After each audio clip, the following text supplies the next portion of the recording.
March 15, 1965. Chicago Police Captain Vincent Torino had exactly 18 minutes left in his career. He just didn't know it yet.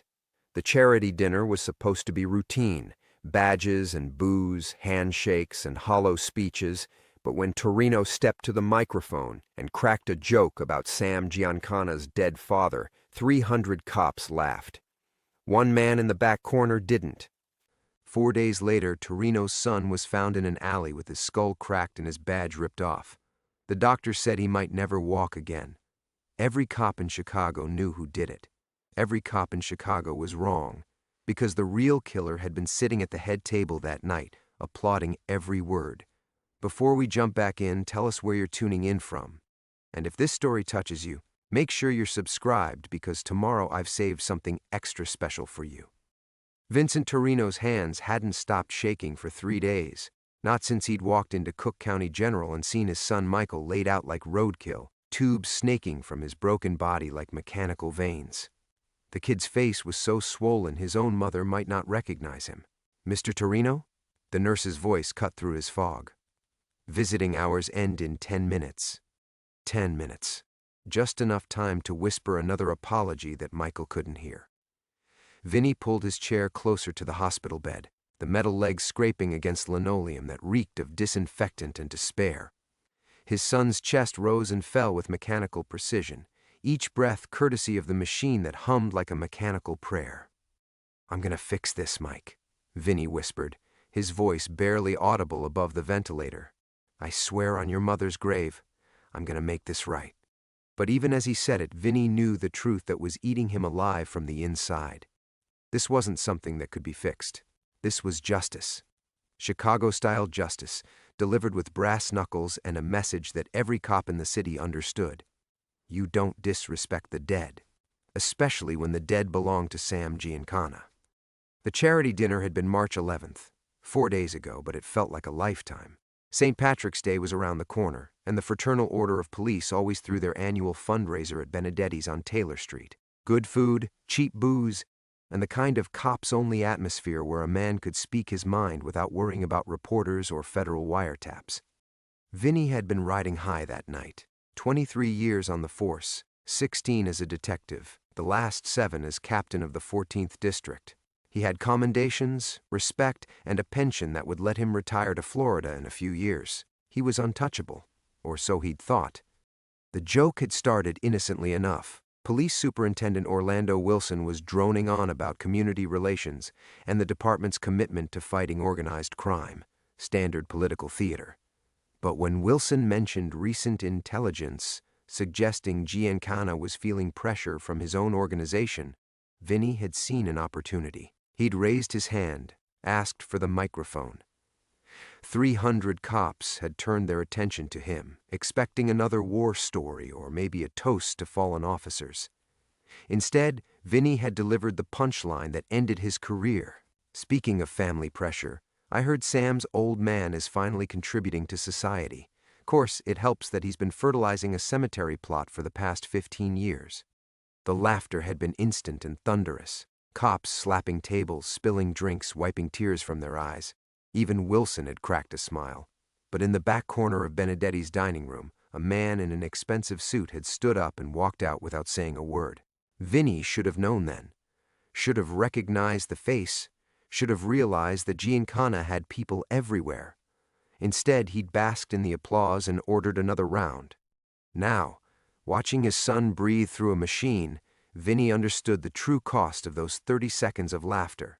Michael had been found Sunday morning in the alley behind Benedetti's, beaten so badly the first responding officer had called for the coroner instead of an ambulance. His police badge had been ripped from his uniform shirt and stuffed in his mouth. The message couldn't have been clearer if Giancana had signed it. The worst part was the silence. For 3 days, not one cop had called to check on Michael. Not one detective had stopped by to take a statement. The entire Chicago Police Department was treating this like what it was, an occupational hazard. You insult the mob sends a message. Case closed. Vinny's own career had lasted exactly 4 more days after the dinner. Thursday morning, Internal Affairs had requested his badge and gun pending an investigation into conduct unbecoming. Friday, the Tribune had run a front-page story about his joke, painting him as either a reckless cowboy or a department scapegoat, depending on which paragraph you read. By Monday, he was a civilian with a security company business license and a son in intensive care. "Time's up, Mr. Torino." The nurse was back, her voice softer now. She'd seen enough broken fathers to recognize the signs. Vinny stood slowly, his knees protesting after hours in the uncomfortable chair. He touched Michael's hand, careful to avoid the 4 lines. The kid's fingers were cold, unresponsive. 24 years old, 2 years on the force, his whole life ahead of him, until his father's mouth had painted a target on the family name. Walking toward the elevator, Vinny made a mental inventory of his resources. Some savings, a few contacts who might still take his calls, and enough rage to fuel a small war. It wasn't much, but it would have to be enough. Because somewhere in Chicago, Sam Giancana was probably having a good laugh about the whole situation. That was going to change. The elevator doors closed with a soft ding, carrying Vinny Torino down into a world where badges didn't matter, and the only law was the kind you enforced yourself. Tomorrow, he'd start asking questions. Tonight, he'd plan his son's funeral or his revenge. Maybe both. What happens when a man with nothing left to lose decides to take on the Chicago mob? Subscribe now, because tomorrow's chapter reveals Vinny's first move, and it's one that will shock everyone who thinks they know how this story ends. The elevator descended through Cook County General like a slow funeral march, each floor marked by a soft ding that echoed Vinny's heartbeat. 3rd floor, cardiac unit. 2nd floor, emergency. Ground floor, the world where his son might never walk again. The lobby was quieter at this hour, just past 9 p.m. A few visitors shuffled toward the exit, their faces carrying that particular exhaustion that comes from watching loved ones suffer. Vinny recognized the look because he'd been wearing it for 3 days straight. His reflection in the elevator's polished steel doors showed a man who'd aged a decade in less than a week, salt and pepper stubble, bloodshot eyes, and the kind of hollow stare that comes from staring into the abyss of your own failures. Outside, March in Chicago felt like a broken promise. The wind cut through his coat with surgical precision, carrying the scent of exhaust and Lake Michigan's bitter breath. Snow had been threatening all day, but never quite committing, leaving the city trapped in that gray limbo between winter and spring. Vinny pulled his collar up and walked toward his car, a 10-year-old Buick Skylark that had seen better decades. The parking garage smelled of motor oil and regret. His footsteps echoed off concrete walls tagged with graffiti that would have earned him overtime back when he was still a cop, back when he still had a badge, back when his biggest worry was whether the Cubs would break his heart again come October. Sitting behind the wheel, Vinny didn't start the engine right away. Instead, he reached into his coat pocket and pulled out a photograph, Michael in his dress blues from graduation day at the police academy. 2 years ago, but it might as well have been a lifetime. The kid had been so proud, so certain he was joining something noble. His mother would have been proud too, if cancer hadn't taken her 3 years before she could see their son follow in his father's footsteps. "Should have warned you about the family business, Mike," Vinny whispered to the photograph. "Should have told you how dirty those footsteps really were." But the truth was, Vinny had wanted Michael to be a cop, had pushed for it even, because despite everything, the corruption, the politics, the way the job slowly ate away pieces of your soul, being a Chicago police officer still meant something. At least it had until 4 days ago. The drive home took him through neighborhoods where he'd walked beats as a young patrolman, chased down burglars as a detective, and commanded respect as a captain. Now those same streets felt foreign, hostile. Every shadow could be hiding one of Giancana's men. Every car that followed too long could be delivering another message. His apartment on Kedzie Avenue was a study in middle-aged bachelor desperation. 2 bedrooms because Michael was supposed to visit more often. A kitchen table for 2 because hope dies hard. Framed photos of better times scattered around like evidence of a life that used to make sense. Vinny poured 3 fingers of Jameson and settled into his reading chair, the one luxury he'd allowed himself after the divorce finalized. The whiskey burned, but it was a clean burn, nothing like the acid that had been eating his gut for 3 days. He pulled out the manila folder he'd started compiling, spreading its contents across the coffee table like tarot cards predicting a violent future. Police reports from similar beatings, newspaper clippings about Giancana's recent activities, a hand-drawn map of the alley where Michael had been found, and at the center of it all, the business card from his security company, Torino Investigations, Truth Uncovered. The irony wasn't lost on him. He'd started the security firm as a backup plan, something to keep him busy in retirement. Now it might be his only weapon against an organization that had been perfecting violence since before he was born. The apartment settled around him with creaks and sighs that spoke of age and neglect. Outside, Chicago went about its nightly business. Deals made in dark corners, scores settled in back alleys, justice dispensed by whoever had the most guns or the deepest pockets. It was the same city he'd served for over 2 decades, but tonight it felt like enemy territory. His phone rang, startling him from thoughts that were growing darker by the minute. The caller ID showed Cook County General. "Mr. Torino? This is Dr. Chen. Your son's condition has stabilized, but there's been a development. Can you come back to the hospital?" Vinny was already reaching for his coat. "What kind of development?" "He's conscious, and he's asking for you." The line went dead, leaving Vinny alone with the sound of his own heartbeat and the distant wail of sirens that never seemed to stop in this city. Michael was awake. Michael could talk, which meant, for the first time in 3 days, Vinny might finally learn exactly what had happened in that alley. He grabbed his keys, the photograph, and the loaded. He'd been carrying since Monday. Chicago's streets were about to get a lot more dangerous, because Vincent Torino was no longer just a broken father keeping vigil. He was a man with answers to find and debts to collect. The drive back to Cook County General felt like traveling through a fever dream. Vinny's hands gripped the steering wheel so tight his knuckles had gone white, and every red light seemed to last an eternity. Michael was conscious. After 3 days of mechanical breathing and silence, his son was finally awake. The hospital's fluorescent lights felt harsher at this hour, casting everything in that sickly yellow glow that made healthy people look like corpses. Vinny's footsteps echoed down the empty corridor as he rushed toward the ICU, his, 38, a reassuring weight against his ribs. He'd told himself he was carrying it for protection, but deep down he knew the truth. He was carrying it for revenge. Dr. Chen met him at the nurse's station, a slight woman with tired eyes and coffee stains on her lab coat. "He's been drifting in and out for the past hour," she said, falling into step beside him. "The swelling in his brain has reduced significantly, but Mr. Torino, you should prepare yourself. He's not entirely coherent yet. But he asked for me? He said your name. Several times." The ICU was a cathedral of suffering, all beeping machines and whispered prayers. Michael's room was the third on the left, and Vinny could hear his son's voice before he even crossed the threshold. Weak, raspy, but unmistakably alive. "Dad? That you, Dad?" Vinny stepped into the room and felt his knees almost buckle. Michael's eyes were open, swollen, bloodshot, but open. The ventilator was gone, replaced by a simple oxygen tube. His son looked like he'd been hit by a freight train, but he was breathing on his own. "I'm here, Mike. I'm right here." Michael tried to turn his head and winced. "Hurts to move. Everything hurts. Don't try to move, son. Just rest. The doctors say you're going to be okay." "Am I?" Michael's laugh was bitter, broken.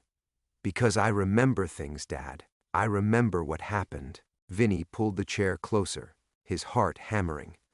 "What do you remember?" Michael's good eye fixed on his father's face, the alley, behind Benedetti's. I was supposed to meet someone there." "Who? Who were you supposed to meet?" "Said he had information about the Giancana thing. Said he knew who was really behind the threats you'd been getting." Vinny felt the room tilt slightly. "What threats?" "Mike, what are you talking about?" Michael's face scrunched in concentration, like a child trying to solve a difficult math problem. "The phone calls, the messages. You told me about them last week. How someone was warning you to keep your mouth shut about the dinner." But Vinny hadn't told Michael about any threats, because there hadn't been any threats. Until this moment, he'd assumed Giancana was simply biding his time, planning his revenge. The idea that someone had been making threatening calls he'd never received, sent ice water through his veins. "Mike, I need you to think carefully. Who told you about these threats?" "Detective Morrison. Said you'd asked him to keep an eye on me because you were worried about retaliation." "Terry Morrison. Vinny's former partner from his detective days, now working downtown in organized crime. A cop he'd trusted with his life on more occasions than he could count. A cop who'd been sitting 3 tables away at Benedetti's the night of the dinner. Morrison told you to meet someone in that alley? Michael nodded weakly. Said the guy was a federal informant. Said he had information that could protect our family if things got ugly with Giancana. The pieces were falling into place like dominoes in Vinny's mind, each one striking the next with devastating clarity. Someone had fed Michael a story about threats that didn't exist. Someone had lured him to that alley with promises of protection. Someone who knew exactly where Vinny's son would be vulnerable. Dad? Michael's voice was fading. Was I wrong to go? Was I stupid? No, son. You weren't stupid. You were set up. Michael's eyes fluttered closed, and for a moment Vinny thought he'd lost consciousness again. But then his son spoke, so quietly it was almost a whisper. Morrison was there, Dad, in the alley. I saw him just before everything went black. Vinny sat back in his chair as if he'd been slapped. Terry Morrison, 20-year veteran, his former partner, a man who'd been to his house for dinner, who'd known his wife before cancer took her, who'd been one of the few cops to attend her funeral. Morrison had beaten his son half to death and left him in an alley like garbage. But why? The answer came to him with the force of revelation, ugly and undeniable. The Giancana joke had been the perfect cover, the perfect motive for anyone wanting to destroy the Torino family. While Vinny had been preparing for war with the mob, the real enemy had been wearing a badge. His phone buzzed. A text message from an unknown number. How's Michael feeling? Shame about his accident. Next time, keep your mouth shut about things that don't concern you. Vinny stared at the screen, rage building in his chest like steam in a boiler. Someone thought they were playing games. Someone thought they could destroy his family and hide behind badges and carefully constructed lies. They were about to learn how wrong they were. Vinny's hands shook as he stared at the text message, reading it 3 times before the words fully registered. The phone felt like it might slip from his trembling fingers. He glanced at Michael, who had drifted back into sleep, then stepped into the hallway where he could pace without disturbing his son. The logical thing would be to call the police, report the threat, let the system handle it. But what system? If Morrison was involved, how many other cops were dirty? How deep did this thing go? He tried to push the thoughts away, to find some other explanation. Maybe Morrison had been investigating the beating. Maybe his presence in the alley was innocent. Maybe Michael's memory was compromised by the trauma, the medications, the brain swelling. But the text message felt like a cold slap of reality. Someone was watching. Someone knew he was at the hospital right now. Vinny walked to the nearest payphone, an ancient relic that somehow survived the hospital's modernization. He fed quarters into the slot and dialed a number he hadn't called in months. Lou? It's Vinny Torino. A pause. Jesus, Vinny. How's your boy? Lou Castellano had worked Vice for 15 years before retiring to run a small private investigation firm. If anyone could give Vinny straight answers about Morrison, it would be Lou. He's going to make it. Listen, Lou. I need to ask you something, and I need you to be straight with me. Another pause. Longer this time. What's on your mind? Terry Morrison. You know him? The silence stretched so long Vinny thought the line had gone dead. When Lou finally spoke, his voice had changed completely. Vinny, I can't. Look, some conversations shouldn't happen over the phone. Lou, my son is lying in intensive care. Someone beat him half to death and left him like garbage. I need to know. Meet me tomorrow, noon. That diner on Western, the one with the terrible coffee. And Vinny, come alone. The line went dead. Vinny hung up the phone and immediately regretted making the call. Lou's fear had been palpable, even through the scratchy hospital payphone connection. What kind of cop was Morrison that even a hardened ex-vice detective wouldn't discuss him over the phone? Back in Michael's room, a different nurse was checking the monitors. She looked up when Vinny entered, her expression carefully neutral. Are you Mr. Torino? Yes. There were some men here earlier asking about your son. They said they were police officers, but they didn't want to wait. Left this for you. She handed him a manila envelope with his name written across the front in block letters. No return address, no official police letterhead. Vinny waited until she left before opening it. Inside was a single photograph. Michael walking out of his apartment building, taken sometime in the past week based on the clothes. A red X had been drawn across his son's face in what looked like dried blood. His hands were shaking again. The message was clear: we can get to him anywhere, anytime. The hospital suddenly felt less like a sanctuary and more like a trap. How many police officers had access to this building? How many badges could get someone past security, into the ICU, close to Michael while he lay helpless? Vinny slipped the photograph into his coat pocket and pulled his chair closer to his son's bed. Michael's breathing was steady, but his face still looked like raw hamburger. The kid didn't deserve this. Whatever game Morrison was playing, whatever corruption Vinny had stumbled into, Michael was an innocent victim. The night shift was quieter, fewer people in the hallways, longer gaps between the nurses' rounds, perfect for someone who wanted to finish what they'd started in that alley. Vinny checked his. 38 for the third time, making sure a round was chambered. He'd killed men before, in Korea, but that was a lifetime ago. Tonight, sitting in this sterile room watching his son struggle for each breath, he felt that same cold focus returning. Around midnight, footsteps echoed down the corridor, steady, purposeful, the kind of walk that belonged to someone who knew exactly where they were going. Vinny's hand moved instinctively to his weapon. The footsteps stopped outside Michael's room. Through the small window in the door, Vinny could see a figure in a dark coat. Average height, broad shoulders, the silhouette of someone trying to peer into the room without being seen. The figure raised a hand to knock, then seemed to think better of it. Instead, he turned and walked away, his footsteps fading back down the corridor. Vinny sat frozen for several minutes, adrenaline coursing through his system. Someone had been watching, testing, seeing if he was there, seeing how alert he was, how ready. His phone buzzed again. Another text from the same unknown number. Pretty flowers in the gift shop.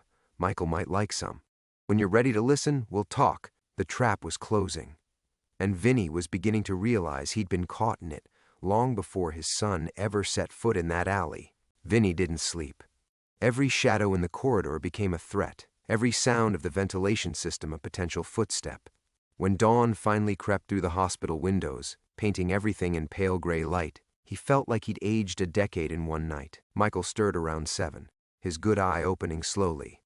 "Dad? You look like hell." "Feel worse." Vinny leaned forward. "Mike, I need you to remember more about Morrison. When did he first approach you about these supposed threats?" His son's forehead creased with concentration. "Maybe 2 weeks ago? He came by my apartment. Said you'd asked him to check on me. 2 weeks. That was 5 days after the dinner at Benedetti's. 3 days after the story had made the rounds through half the police precincts in Chicago. Morrison hadn't been protecting Michael. He'd been studying him, learning his routines, planning. What else did he tell you? Said Giancana had people everywhere. Said I should be careful who I trusted." Michael's laugh turned into a cough. Guess he was right about that part. The irony was brutal. Morrison had warned Michael not to trust anyone while positioning himself as the one trustworthy ally. Classic manipulation, the kind Vinny had seen con men use on Marks for years. But why? What had Morrison wanted badly enough to destroy a cop's family? Dr. Chen appeared in the doorway, clipboard in hand. "Good morning. How's our patient feeling?" "Like I got hit by a train," Michael said. "That's actually an improvement from yesterday." She checked his chart. "Your vitals are stabilizing. We might be able to move you to a regular room this afternoon." After she left, Vinny made a decision. "Mike, I need to go take care of something. But I'm not leaving you here alone. Dad, you can't guard me 24 hours a day. Watch me." Vinny stepped into the hallway and called his nephew Joey, a uniformed cop from the 14th District. 26 years old, honest as the day was long, and built like a brick shithouse. More importantly, he'd grown up hearing family stories about Uncle Vinny and had never bought into the department politics. "Joey, it's your uncle. I need a favor. Name it. Can you take a personal day?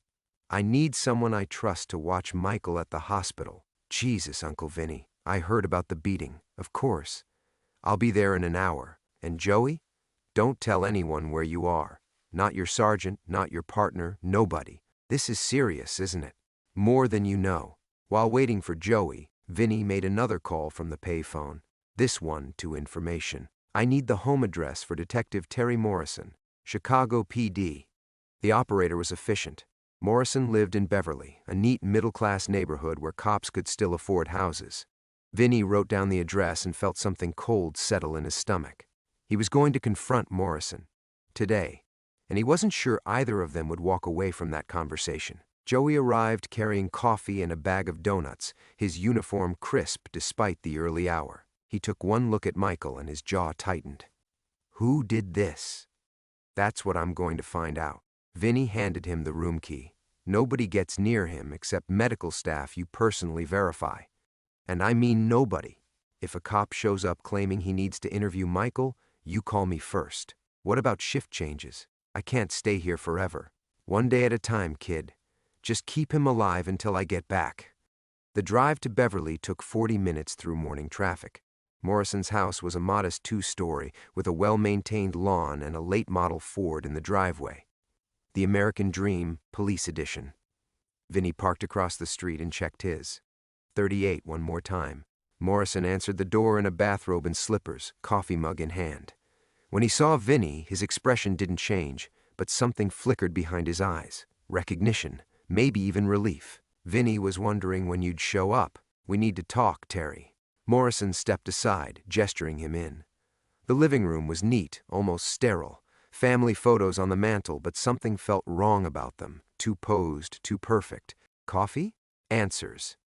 Morrison sat in an armchair, still holding his mug like a shield. Your boy's recovery is remarkable. Doctors didn't think he'd make it through the first night.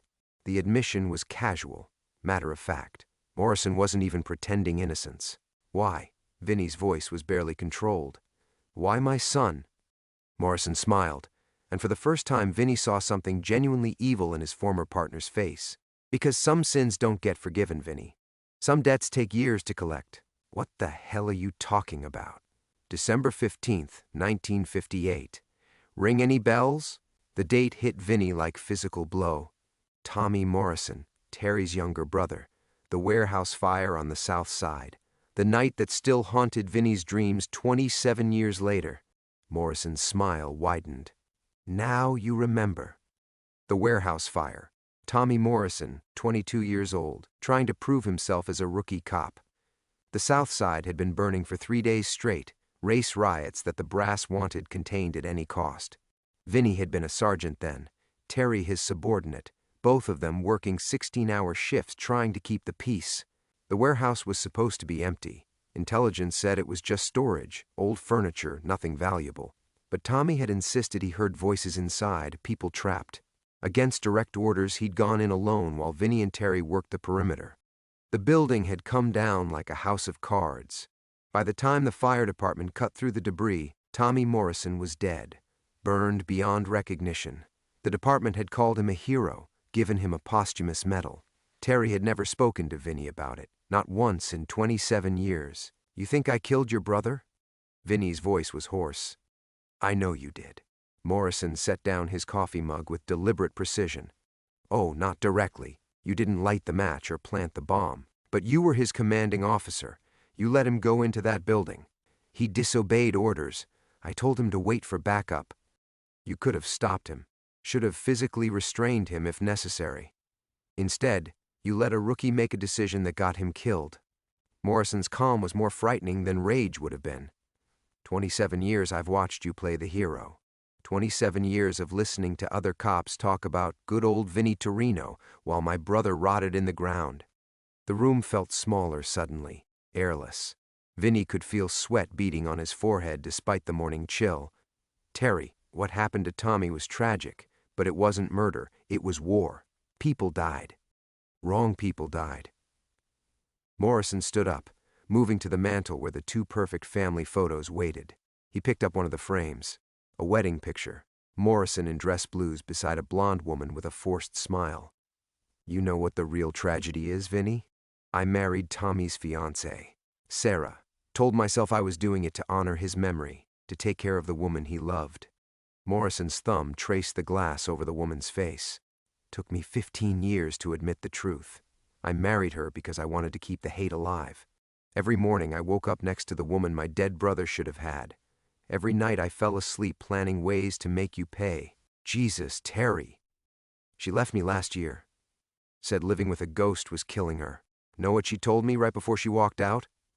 Morrison's smile was razor thin. She said Tommy would be ashamed of what I'd become, that he'd have forgiven you years ago. The confession hung in the air between them like smoke from that long-ago fire. Vinny felt pieces of his world reshuffling, realigning into a pattern that made terrible sense. Morrison's seemingly random assignments that kept him close to Vinny's cases, his presence at department functions, his knowledge of Michael's routines, his apartment, his schedule. So you waited. All these years, you waited for the perfect moment. The Giancana thing was a gift from God, Morrison said. The perfect cover. Everyone would assume mob retaliation. Hell, even you assumed it. I watched you preparing for war with Sam Giancana while I planned to destroy everything you cared about, piece by piece. My son never hurt anybody. He was a child when Tommy died. Morrison's laugh was ugly, bitter. You think I don't know that? You think I enjoyed watching him bleed in that alley? But pain shared is pain doubled, Vinny. I wanted you to feel what I felt. Helplessness, guilt, the knowledge that someone you loved died because of your failures. The truth of it settled over Vinny like a burial shroud. All those sleepless nights wondering when Giancana would strike, all the guilt about the stupid joke, the fear for his family's safety. Morrison had been feeding on that fear, nurturing it, using Vinny's own conscience as a weapon against him. There's just one problem with your revenge, Terry. Vinny's hand moved slowly toward his coat. My son isn't dead. He's going to recover, and when he does, he's going to testify that you were in that alley. You're finished. Morrison shook his head, still smiling that cold smile. No, Vinny, because you're not leaving here alive, and by the time they find your body, Michael will have had a tragic relapse. Hospital accidents happen all the time. The arrogance in Morrison's voice was absolute, certain, but it was also his fatal mistake. Because in that moment, Vinny realized something Morrison had missed in all his years of careful planning.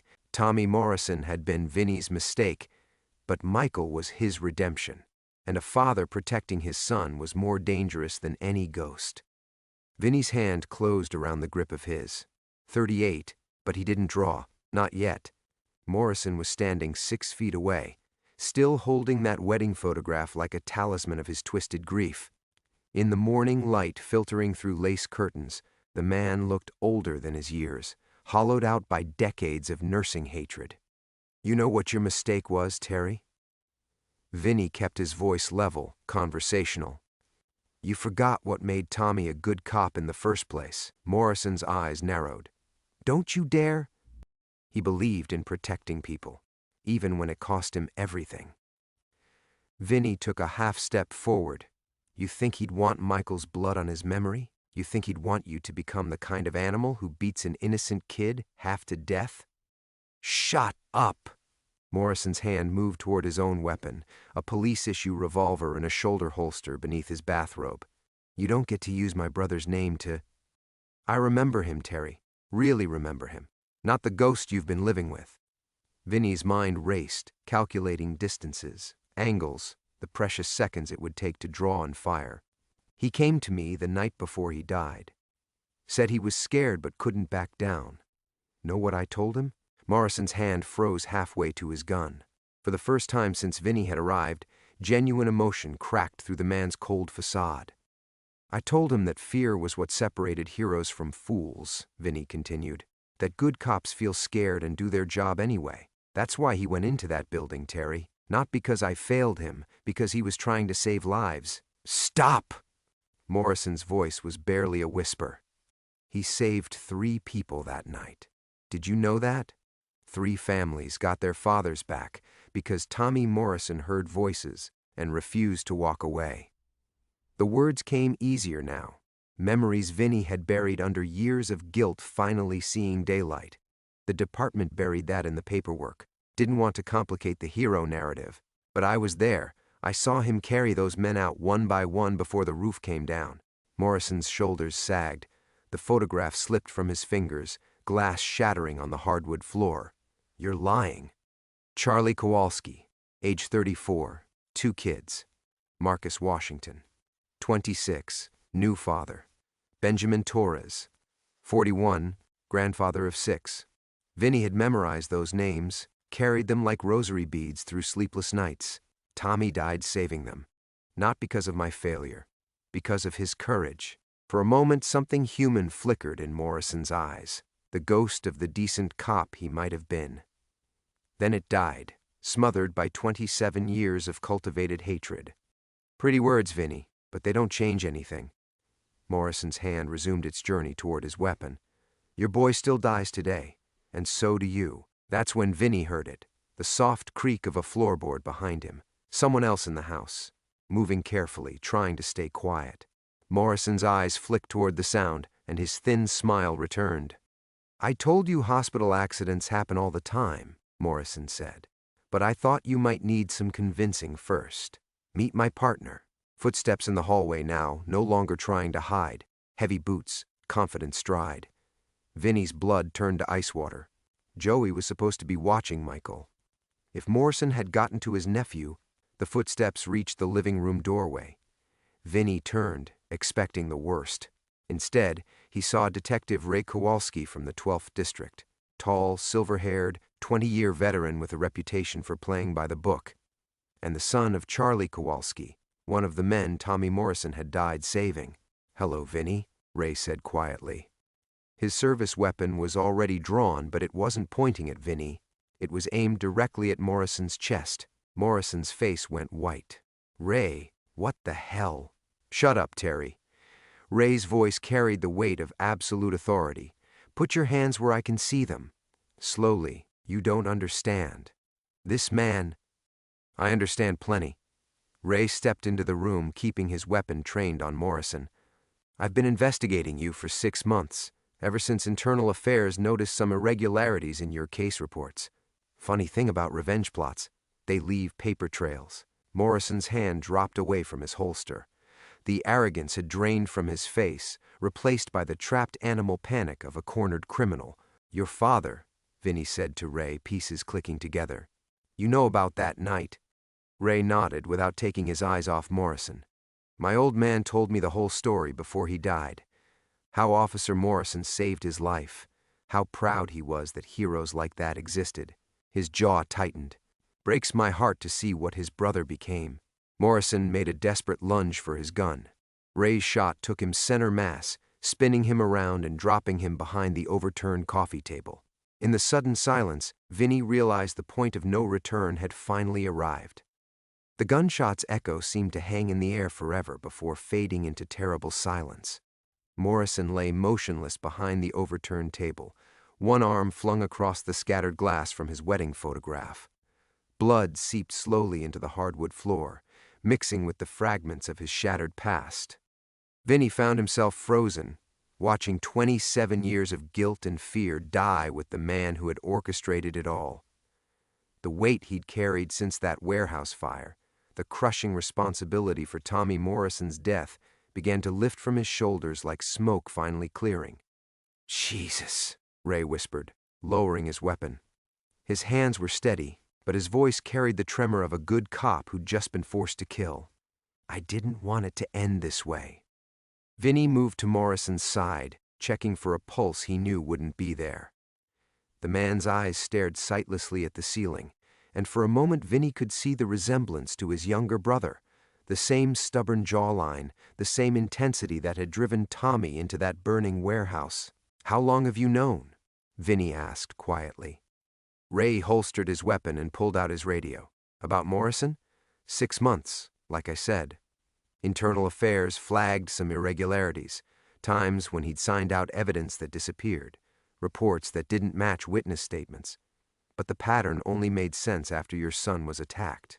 While Ray called for backup and a coroner, Vinny knelt beside Morrison's body. In death, the man looked smaller somehow, diminished. All those years of hatred had consumed him from the inside, leaving nothing but an empty shell driven by revenge. I failed your brother, Vinny said softly to the corpse. But not the way you thought. The truth of it was finally clear, stripped of guilt and self-recrimination. Tommy Morrison had made his own choice that night, the The choice of a hero, flawed and frightened, but determined to do right. Vinny's failure hadn't been in letting him enter that building. It had been in carrying the guilt so long that he'd forgotten to honor the lives Tommy had saved. Ray finished his radio call and approached carefully. "Backup's 5 minutes out. We'll need statements, but given the circumstances," he gestured at Morrison's position near his weapon. "Clear case of self-defense during the commission of a felony. What about Michael?" "My nephew, Joey, still at the hospital, exactly where you left him. Morrison was working alone, Vinny. His partner was supposed to be me." Ray's expression darkened. "He fed me just enough information to keep me thinking we were building a case together. Used me as cover while he planned this confrontation." The irony wasn't lost on Vinny. Morrison had been so consumed with orchestrating the perfect revenge that he'd overlooked the son of the man his brother had died saving. Charlie Kowalski's boy had grown up hearing stories of Tommy Morrison's heroism and had recognized the corruption poisoning his memory. "Your father really talked about that night?" Ray nodded. "Every year on the anniversary. Never called himself a victim, never blamed anyone. Just grateful he got to see his kids grow up because one young cop refused to walk away from voices in the dark." Outside, sirens were approaching. Soon this room would fill with detectives and crime scene technicians, reducing Morrison's decades of hatred to measurements and photographs. But for now, in these last moments of quiet, Vinny allowed himself to finally grieve properly, not just for Tommy Morrison, but for the man his brother could have been if he'd chosen healing instead of revenge. "I need to get back to Michael," Vinny said, standing slowly. His knees creaked, reminding him of his age, but for the first time in years he felt strong enough to bear whatever came next. "Of course, I'll handle the scene, make sure the paperwork's clean." Ray paused at the window, watching the first squad car pull up outside. "Vinny, your son's gonna be fine. Morrison's dead, and the truth's finally out. Maybe now you can both start over." Start over. The words carried possibilities Vinny hadn't dared consider. Michael was alive, would recover fully according to Dr. Chen. The phantom threat of Giancana's revenge had been revealed as Morrison's manipulation. And somewhere in the ruins of the last 20 to 7 years, maybe there was space to build something better, a relationship with his son based on truth instead of guilt. As the police swarmed Morrison's house, Vinny walked back to his car with steady steps. The morning sun felt warmer now, cutting through the October chill that had seemed to follow him for days. Behind him, Terry Morrison's long campaign of revenge had ended not in triumph, but in the sterile documentation of justice served. The drive back to the hospital took forever and no time at all. Vinny found himself thinking not about Morrison or the past, but about the future, about Michael's recovery, about the grandchildren he might someday meet, about the possibility of redemption earned instead of guilt nursed. Some debts, he realized, could only be paid forward. The hospital corridors felt different now, less like a maze of dread, and more like what they were meant to be, a place of healing. Vinny's footsteps echoed softly against polished floors as he made his way back to Michael's room, Morrison's blood still fresh under his fingernails from checking for a pulse that would never return. Joey was exactly where Vinny had left him, slumped in the visitor's chair beside Michael's bed, a half-eaten sandwich forgotten on his lap. He looked up as Vinny entered, and whatever he saw in his uncle's face made him sit straighter. "It's over," Vinny said simply. He didn't elaborate. Couldn't. Not with Michael lying there surrounded by machines that beeped out the steady rhythm of recovery. Some stories were too dark for hospital rooms, too stained with blood and years of corrupted grief. Joey nodded as if he understood, then quietly gathered his things and left them alone. Michael was awake. The swelling around his eyes had gone down enough that he could see clearly, and he tracked his father's movement as Vinny settled into the chair Joey had vacated. The respirator was gone now, replaced by a simple oxygen cannula that made his voice raspy but audible. "Dad?" Michael's voice was small, uncertain. Not the voice of the confident young cop who'd been making his own way in the world, but something younger, more vulnerable. "I heard about Detective Morrison. The nurses, they're saying he's dead." Vinny chose his words carefully. He was sick, Michael. Had been for a long time. The man who hurt you, that wasn't really him anymore. But why? We barely knew each other." How do you explain 27 years of misdirected hatred to your son? How do you tell him he'd been beaten nearly to death because of guilt over a warehouse fire that happened before he was born? Vinny found himself thinking of Tommy Morrison again, young, scared, but refusing to walk away from voices in the dark. Sometimes good people get lost, Vinny said finally. Sometimes they carry pain so long it changes them into something else entirely. Michael studied his father's face with eyes that seemed older than his years. The beating had taken something from him, but it had also stripped away the careful distance he'd maintained between them. For the first time in years, he looked at his father without walls. "I was angry at you," Michael said quietly. "For so long I was angry. Thought you cared more about the job than about Mom and me." "You weren't wrong." The admission came easier than Vinny had expected. "I did care more about the job. Used it as an excuse not to deal with things I didn't want to face. Your mother deserved better. You deserved better. But you're here now." "Yeah, I'm here now." They sat in comfortable silence, listening to the hospital's quiet symphony of healing. Through the window, Chicago sprawled under an afternoon sun that seemed brighter than it had in days. Somewhere out there, Sam Giancana was probably conducting business as usual, completely unaware that he'd been the unwitting cover for a revenge plot years in the making. The irony would have been funny if it hadn't cost so much. Dr. Chen appeared in the doorway, clipboard in hand, and the kind of smile that meant good news. "Mr. Torino, I have Michael's latest test results. Everything looks excellent. We should be able to discharge him in a few days." After the doctor left, Michael turned back to his father. "What happens now? With us, I mean." Vinny considered the question. What did happen now? Morrison was dead, the threat eliminated, but the years of distance between them remained. You couldn't undo 27 years of mutual disappointment with a single conversation in a hospital room, but you could start. "I don't know," Vinny said honestly. "Maybe we figure it out as we go. Maybe we start small, Sunday dinners, phone calls that aren't about emergencies. Maybe we stop expecting to fix everything at once." Michael nodded slowly. "I'd like that. And Dad, thanks for whatever you did to keep me safe. I may not understand all of it, but thanks." As evening settled over Chicago, Vinny found himself in the hospital chapel, not praying exactly, but searching for some way to make sense of what had transpired. In the end, it came down to something simple. Tommy Morrison had died saving lives, and his brother had died destroying them. Same blood, same training, but choices that led in opposite directions. The weight Vinny had carried for so long was finally lifting, replaced not by absolution but by something better, understanding.